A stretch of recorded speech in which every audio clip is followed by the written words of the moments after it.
You know tank controls?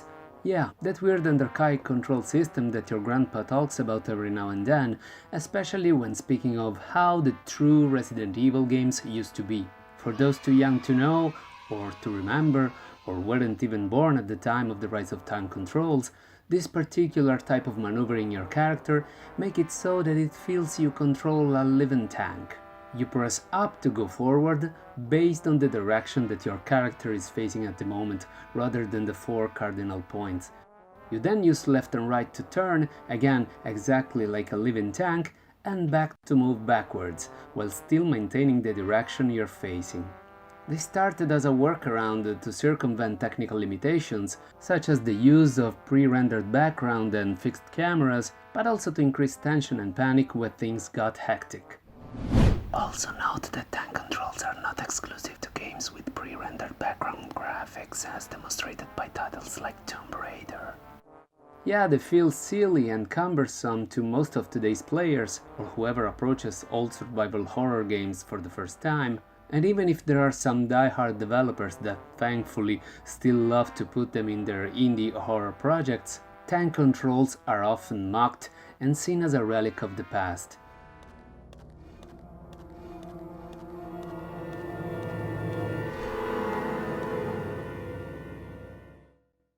That's disgusting. But what if I told you that even Capcom themselves made fun of their own control system that they themselves helped to popularize? So, elation and jubilation, gamers from all around the world. I am Lucian and this is the World Gamer Show. And today we're going to take a look at that time that Capcom made fun of the very concept of tank controls.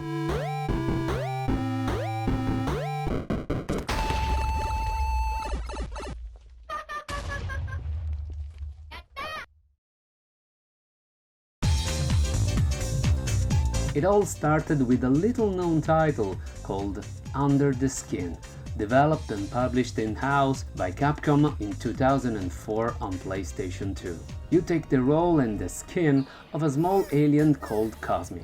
I finally made it to Earth! Cosmi's objective is to create panic on Earth. In fact, this game's original Japanese title is Panic Maker, which also represents the concept of the game very well. Well then, why was it called Under the Skin over here? It's because Cosmi is actually pretty vulnerable in its normal alien form. This is why he needs to literally get under other people's skin and use them as a disguise to cause even more havoc. Now, this is all fine and dandy, but I hear you saying, where's the part that Capcom makes fun of tank controls? To which I reply, man, you're impatient. But you're right, this is not a review of Under the Skin. Other YouTubers did it already, and they did a great job at it. So you might want to check their videos and channels, but I'll also put a link to each in the description just to make your life easier. Anyway, here's the thing. Capcom was never new to cameos, the fine art of taking characters from other series and making them appear as guests. Take a wild guess at how many times Akuma from Street Fighter was put into other games, Capcom or not. Well, many times. And many of them I've actually documented myself in my video about Akuma's weirdest forms, which you can find right now passing on your screen or through the link in the description as usual. Anyway, shameless advertisement aside, in this case Capcom decided to grace Under the Skin with a whole level dedicated to Raccoon City, the fictional city where the first 3 Resident Evil took place. And they made sure to let you know about it, because half of the back cover for the game was actually taken up to advertise this cameo. On top of that, Jill Valentine and other Umbrella mercenaries, including Carlos, make an appearance in this level as well, to fight off the ever-threatening nemesis from Resident Evil 3. Stars. And you can even play as the zombies. How many Resident Evil titles allow you to do so? Huh? Yeah, not that many.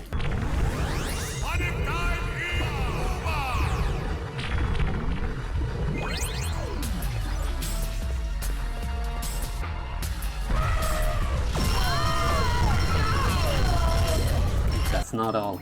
If any of the characters get hit once, they will be left with just their underwear, in full Ghosts and Goblins style.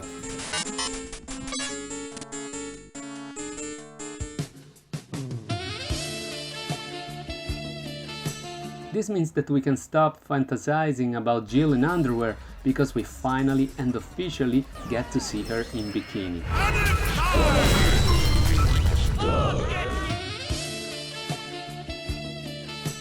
And if that wasn't enough, hear me out, because this is where the fun actually begins. One of the abilities of Jill and company is to use an actual tank. No, I'm not joking. Since these characters were only controllable with tank controls, at least up until that point, Capcom decided to actually give them a tank to control.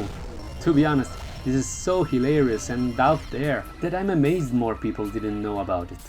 Well, of course it might be because Under the Skin wasn't exactly a commercial success, in spite of, again, actually going out of their way to let gamers know of the huge Resident Evil cameo. But I tell you, this is really worth a try, especially if you're also a Resi fan like myself. There's nothing funnier than walking around Raccoon City with your chibi-Ari character and fight off a chibi version of Nemesis.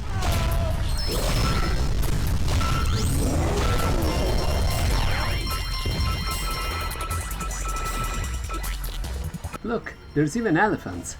In Raccoon City! And you thought that Resident Evil Outbreak File 2 was the only game where you will see zombies and elephants together.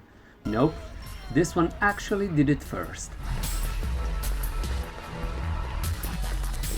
Raccoon City!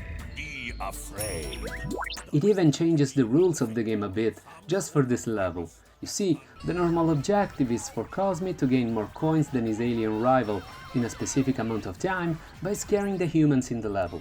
But only in Raccoon City, the objective is actually more in line with the Resident Evil series.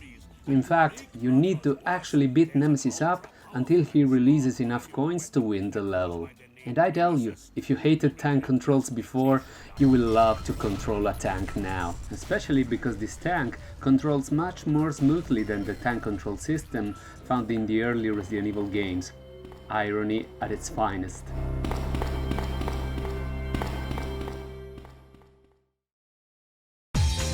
The video will resume straight after a short commercial break.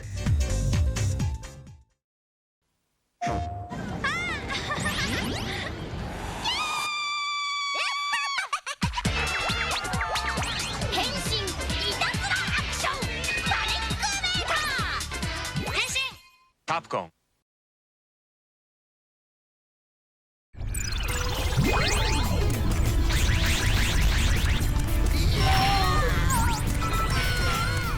So yeah, if you're a Resident Evil fan, you owe it to yourself to try this game out, at least until you reach Raccoon City, which you can straight after beating the first level anyway, since after that the game allows you to choose in which order to play the stages, just like in the Mega Man games.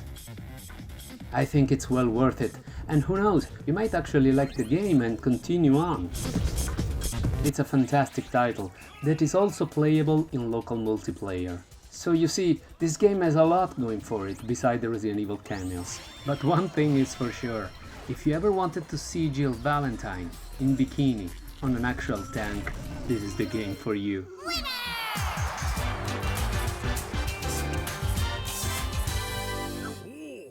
Nice! Well, this is all from me today. I just wanted to share this little Easter egg with you. I'm a big Ari fan myself, and I covered this series many times in the past, so you might want to check out my previous video in case you missed them.